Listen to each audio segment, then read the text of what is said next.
שיר למעלות,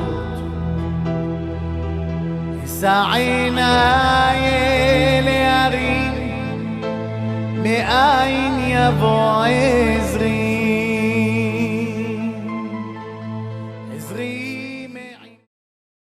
Bishut Moreh Verabotai, ce shiur d'aujourd'hui, c'est à la mémoire de tout disparu à cause du virus Corona.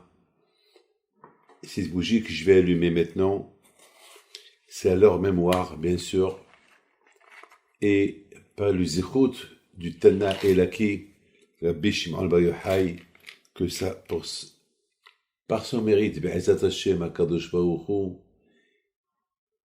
il annule cette gezerah de Corona, Be'ezat Hashem, et que son aille de la même façon qu'il est venu.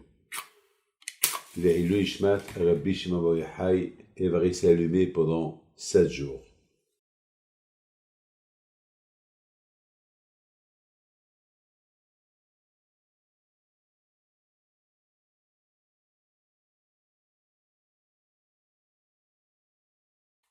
Je me suis posé une question ce matin.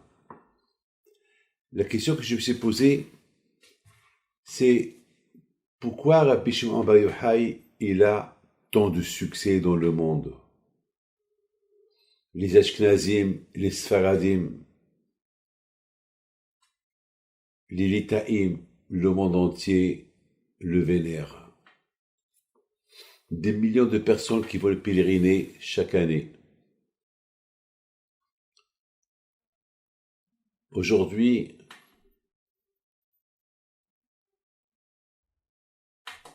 le Ergon de Hidabrut, ils vont être présents à l'Akba Omer, à Miron, pour, bien sûr, pour bénir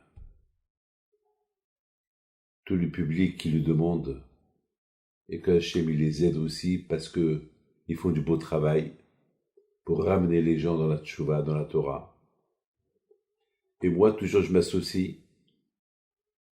directement ou indirectement avec tous ceux qui aiment la Torah. Écoutez,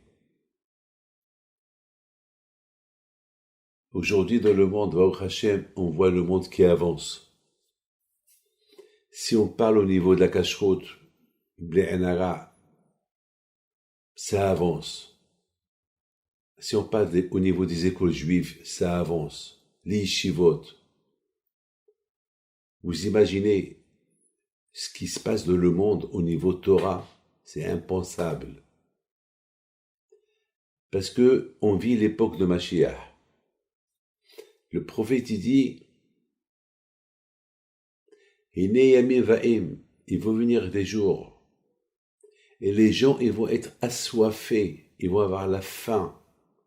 Et le prophète il dit, ils ne vont pas être assoiffés, la soif pour boire de l'eau, ou affamés pour manger du pain, non. Ils vont être assoiffés de la Torah. Et c'est ce qu'on voit aujourd'hui. Pendant cette période-là que nous avons été confinés chez nous à la maison, des milliers et des milliers de cours de Torah qui se donnent, que les gens écoutent, ont le temps pour l'écouter. Et ça a été fait exprès, pour que Hachem il donne le goût aux Juifs d'aimer la Torah, parce que je connais plein de gens que jamais ils ont écouté les cours de Torah. Et pendant cette semaine, ils ont pris le goût. C'est extraordinaire, c'est de la folie ça. HaKadosh Baruch Hu, il a ouvert l'appétit aux gens, parce qu'on aime la Torah. Mais ça s'arrête là. On l'aime lorsque c'est fait Torah, il passe, tout le monde l'embrasse. On va à la synagogue, on achète une aliyah, une montée, on achète la ptiha. Il y a des gens qui vont acheter, ils vont investir beaucoup d'argent pour lever le Sefer Torah. Mais ça s'arrête là. Mais ils aiment la Torah, mais ils ne savent pas. C'est quoi la Torah? Il y a quelqu'un que je connais qui a écrit presque dans sa vie 400 Sefer Torah. Je rigole pas. C'est un milliardaire. Il a écrit 400, peut-être même je me trompe, peut-être même plus. Il a écrit 400 Sefer Torah. Mais dis-lui, assis-toi à étudier la Torah. De temps en temps, il aime la Torah, Hashem Shalom. Mais pour l'étudier, aimer la Torah, c'est une chose, étudier la Torah, c'est une autre chose. Lorsque la Torah, elle te dit, aime ton prochain comme toi. Mais si tu me demandes, tu vas me dire, dis-moi, David, est-ce que tu aimes ton prochain comme toi? Je vais te dire oui. Qui va te dire non?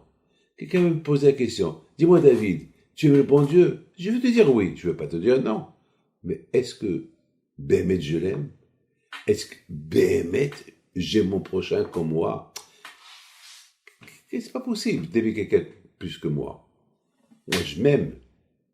C'est dur, mais pour dire, je peux dire n'importe quoi. Mais faire, c'est autre chose. Mais dis-moi si j'aime un diamant ou si j'aime l'argent. Bien sûr que je vais... Là, vraiment, je vais dire oui avec un sourire.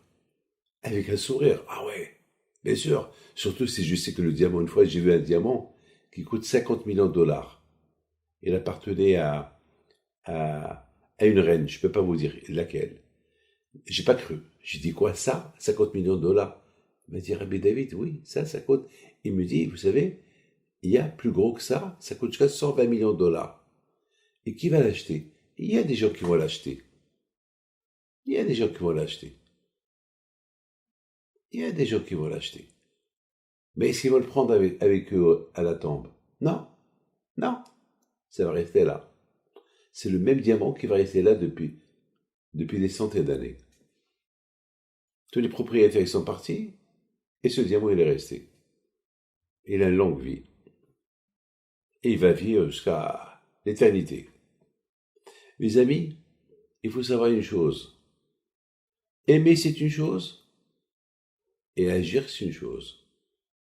Et Akadosh Baruch Hu, il nous a donné la pitié pour aimer la Torah. Parce que pour aimer la Torah, il dit David Amelech, ta'amo okitev Hashem.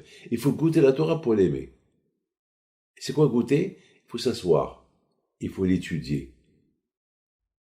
Et Akadosh Baruch Hu, il nous a ouvert l'appétit ces derniers temps, que nous sommes confinés chez nous à la maison, pour le shlom bayit, pour apprécier la femme, pour apprécier les enfants, pour apprécier la Torah, et écouter. Vous savez, je vous donne un parole d'honneur, je reçois des centaines de coups de téléphone des gens qui me disent, mais qu'est-ce qu'on a raté toute une vie? On a raté le shlom bayit, on se disputait pour rien, on a raté ces cours de Torah, on a découvert, et on a raté le Shabbat, et quel kiff de faire le Shabbat, et on a raté ça, on a raté, et même Pessah, qu'on était confinés chez nous à la maison, et que malheureusement, on était sans famille, rien du tout, les gens, ils ont apprécié Pessah, parce que vraiment, ils ont posé des questions, et ils ont dormi très très tard. Ça veut dire que ce confinement, il nous a apporté un bien. Bien sûr, on ne veut pas rester dedans, on veut l'après, mais l'après c'est quoi? L'après ça veut dire prendre avec nous tous ces engagements qu'on a pris pendant ce confinement. Vous savez mes amis, lorsqu'on fait une fête, le plus important de la fête, c'est quoi? Le plus important de la fête, c'est de continuer après la fête. Vous avez compris? De continuer après la fête. Sentir la fête après la fête. C'est pas... Je me rappelle, au Maroc, il y avait... Une fois, j'ai été à la Mimouna, au Maroc, il y a longtemps. Vous savez, on va à la Mimouna chez les gens pour Tabhou, Tsaadou, ils font la moufleta. Vous savez, on a été avec une famille, on a été chez eux, et je vois des beignets, les moufletas, je vois une table fantastique, mais quelle table! Il y a de tout, et toutes sortes de beignets, tout. Et c'était à peine 2 heures après la fête. Et j'ai posé la question. Je dis, Madame, comment vous avez fait tout ça? Mais pour faire cette table-là, il faut une journée. Elle me dit, Rabbi David, vous croyez que j'ai fait tout ça en quelques minutes? Ah ben, bon Hachem, grâce à Dieu, j'ai eu de l'aide. D'accord. Mais tout à fait celle de Pessah, cette maison, elle est grandiose, Bléanara.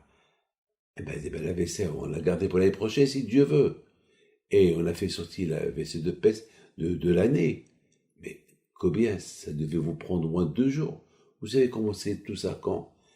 Alors là, elle me regarde, elle a compris ma question. Et c'est Dieu. Et c'est Dieu. J'ai compris que elle a fait tout ça pendant la fête. Je dis, madame, mais c'est péché tout ça. Tout ça, c'est péché. Vous avez transgressé la fête de Pessah. La fête de Pessah, c'était encore aujourd'hui jusqu'à la nuit. Alors, comment vous avez fait? Là, elle m'a avoué, je vais vous m'excuser. Si vous donnez ça à manger aux gens, vous faites une faute. Vous faites un péché. C'est comme si vous n'avez pas fait Pessah. Et vous savez, Pessah, c'est grave. On ne joue pas avec Pessah. Alors, je vous en prie, ne faites pas. Vous avez déjà assez de problèmes. Il ne faut pas en ajouter. Parce qu'elle était, en plus, était au divorce avec son mari. Alors, j'ai déjà, alors vous faites quoi maintenant? Il me dit, Rabbi David, comment je vais faire? Je lui dis, prenez tout ça, vous le jetez. Et faites une teshuva. Demandez pardon à Kadosh Baruch Hu. Vous avez transgressé le jour de la fête. La fête, elle se fête après la fête. La fête, c'est pas pendant la fête, on se débarrasse de la fête. Alors pourquoi tu as fait la fête? Est-ce que toute l'année, tu te prépares pour Pessah, pour venir gâcher toute la fête de Pessah? Son mari, il la regarde. Et il me dit, Rabbi David, je lui ai dit ça ce matin. Très bien. Alors, qu'est-ce qu'on fait? Moi, je ne suis pas le commandant. C'est elle a décidé. Je la regarde. Elle abaisse les yeux. Elle commence à débarrasser. Je lui dis, on va vous aider, tous. On l'a aidée. Elle n'a pas voulu au départ, elle avait honte. Mais on l'a aidée. Et les gens qui venaient, elle leur disait, je m'excuse, il y a eu une erreur, il y a eu un mélange cachère, pas cachère. Donc, elle va leur servir une petite boisson de Pessah, voilà. Elle a tout jeté et ça a donné une bénédiction. Ils ont fait la paix. J'ai compris que c'était à cause de la religion que toujours ils se disputaient. Parce que le mari, il voulait respecter Shabbat, il voulait le respecter Shabbat, et la femme, elle voulait respecter Shabbat à sa manière. Mais pourquoi on dit Motsei Shabbat, la sortie du Shabbat? Pourquoi on dit Motsei Shabbat? Vous savez pourquoi? Je vous dirai pourquoi. Vous savez que chaque jour, lorsqu'on fait le Mizmor du jour, parce que chaque jour, il y a un verset de Tehillim du jour. Et toujours on dit, c'est le Mizmor, c'est le psaume de Tehillim que les Lévi'im, ils lisaient au Beth Amikdash. Alors, dimanche, Rishon Beshabbat, Shini Beshabbat. Chaque jour, on mentionne le mot Shabbat. Pourquoi? Pourquoi Shabbat? On mentionne le Shabbat le dimanche. On mentionne le Shabbat le lundi, mardi, mercredi, jeudi, vendredi, samedi. On mentionne le mot Shabbat. Pourquoi? Vous savez pourquoi? Pour se rappeler que toutes les semaines, ils sont bénites grâce au Shabbat. Et lorsque le Shabbat, il se termine, on l'appelle Motsei Shabbat. La fin du Shabbat, la sortie du Shabbat. Ça veut dire que même que le Shabbat est sorti, il y a encore la Kedusha du Shabbat pour toute la semaine. Rabotai, Rabbi Shimon Bar Yochai alav shalom. Je termine une histoire de Rabbi Shimon Bar Yochai. Elle s'est passée à Marrakech. Il y avait quelqu'un à Rabotai qui était paralysé. Et ce monsieur-là, c'est un monsieur que je connais, hein. Maintenant, je ne sais pas s'il est vivant, mais je l'ai connu il y a longtemps. Il allait, chaque vendredi soir, réveiller certaines personnes pour lire le Zohar à la synagogue, à Marrakech. Vous savez, il y a à peu près 60 ans, 70 ans, il n'y avait pas les routes goudronnées. Il y avait des pistes. Les routes, ça veut dire que à Marrakech, lorsqu'il pleuvait en hiver, il y avait de la boue de partout. Et ce monsieur-là, mes amis, il avait la polio. Donc, lorsqu'il a eu la polio, donc, il était paralysé des pieds, donc, ses pieds, ils étaient tordus, donc, il se traînait par terre. Il se traînait par terre. Et il allait réveiller les gens à minuit pour venir à la synagogue lire le Zohar. Et lorsqu'il pleuvait, il se salissait, le pauvre. Vous imaginez, il se traînait par terre avec des petites manchettes, il se traînait, le pauvre, il se salissait, mais il faisait ça tout le temps. Voilà un vendredi soir, il y a un monsieur qui le voit au milieu de la nuit. Il lui dit, mais qu'est-ce que tu fais? En pleine, il pleut, tu regardes dans quel état tu es. Elle dit, je sais. Il lui a parlé en arabe, l'arabe marocaine. Il lui a dit, je réveille les gens pour aller lire le Zohar à minuit. Il a dit, mais tu aurais dû le dire à quelqu'un d'autre. Le comité aurait pu mandater quelqu'un. Pourquoi toi? Regarde dans quel état tu es. Il a dit, bon, j'ai l'habitude, c'est pas grave, pour Rabbi Shimon Bar Yochai, je fais ça. Écoutez, mes amis, c'est pas une histoire qu'on m'a racontée. Le monsieur lui-même, il me l'a raconté, il était vieux. C'est-à-dire, peut-être cette histoire, elle s'est passée il y a une centaine d'années. Et lorsque j'ai entendu cette histoire, il y a longtemps, 30 ans, 35 ans, j'ai 70 ans, donc il y a longtemps que j'ai écouté cette histoire. Du monsieur lui-même qui me l'a raconté. Il habitait à Dimona. Et j'adore cette histoire. Alors, la conversation elle se termine qu'à un moment donné, le juif qui se traînait par terre pour réveiller les gens, il dit, je t'en prie, je ne peux pas trop te parler parce que je dois continuer mon travail. Réveiller les gens parce que je suis un peu 2-3 minutes en retard. Il le regarde, il lui dit, donne-moi tes mains et lève-toi. Il dit, tu rigoles? Tu sais que je suis paralysé. Tu sais que je suis malade. Il dit, je te dis, donne-moi tes mains, havlan yadar, pikum. La fameuse, il y a des histoires comme ça dans la Gemara. Des tzadikim qui sont partis voir des malades, ils ont dit aux malades, donne-moi tes mains et lève-toi. Et ils les ont levés. La Gemara raconte ces histoires-là. Et puis, le malade, il le regarde, il était comme hypnotisé par le visage de ce monsieur-là. Il lui donne ses mains, il le lève, et le monsieur, il lui dit, maintenant tu peux aller réveiller les gens. Tu sais qui je suis, c'est pas parce que je te dis qui je suis, tu sais qui je suis. Il lui dit, non, je t'en prie, comme ça, je dirai ça à tout le monde, parce que les gens ils vont avoir peur de me voir marcher, parce qu'ils savent que tous ceux qui ont eu la polio, ils sont restés paralysés ou ils sont morts. Il dit, c'est moi celui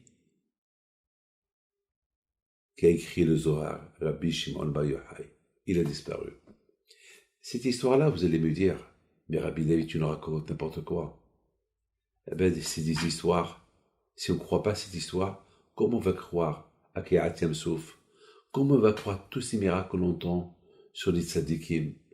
C'est une histoire parmi les histoires. Et j'en connais plein des histoires comme ça. Aujourd'hui, à Rabotai, on est en plein fête de Rabbi Shimon Bar Yochai. Rabbi Shimon Bar Yochai, il est, en ce moment-là, il est à Miron. Le jour de sa là, il est présent, mais on ne le voit pas. Mais dans les livres, on dit qu'il est présent à Miron. Et en plus, vous savez, il bénit les gens qui viennent lui demander des brachot. Et cette année, il va venir. Il ne va pas trouver trop de monde. Il va être un peu déçu. Qu'est-ce qui se passe? Pourquoi il n'y a pas du monde comme qu'il y a chaque année? Eh bien, Rabotai, vous savez qu'est-ce qui va se passer? Il va se passer qu'il va monter chez Hachem. Il va dire, qu'est-ce qui se passe? Chaque année, il y a des centaines de milliers de personnes. Et cette année, ils fêtent ma fête chez eux à la maison. Parce que la fête de Rabbi Shimon Bar Yochai, elle est importante pour se préparer pour Matan Torah. Alors, il va dire à Akadosh Baruch Hu, alors, s'ils ne sont pas venus chez moi, comment ils vont recevoir la Torah? Alors, Akadosh Baruch Hu va lui dire, bon, mais il fait ta fête quand même, chez eux. Mais Hachem, je veux qu'il vienne chez moi. Lorsque Hachem, Tu préfères qu'ils viennent aussi chez toi prier, pas prier chez eux. Hachem, tu veux qu'ils viennent étudier la Torah à la yeshiva, pas chez eux, mais toi qu'ils ont le goût. Alors Hachem va voir Rabbi Shimon Bar Yochai, il va lui dire,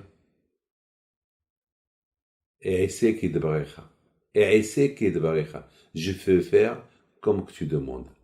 Alors Rabotai, préparez-vous, Be'ezat Hashem, à ce fin de confinement, si Dieu veut, avec l'aide d'Hachem, par le zérout de Rabbi Shimon Bar Yochai, la belle Aza, son fils, et par le zérout de la Torah, de tous les tzadikim, parce que vous savez que le jour de la Hilula de Rabbi Shimon Bar Yochai, on fête la Hilula de tous les tzadikim aussi. Que Hachem vous protège, Hidabot, Hazak o Baruch, que Hachem vous aide, et Bisrout, le tzadik, le Tana et l'Aki, soit avec vous et avec vous tous, Amen, Keratzon. אדוני ישמור צאתך ובואך מעתה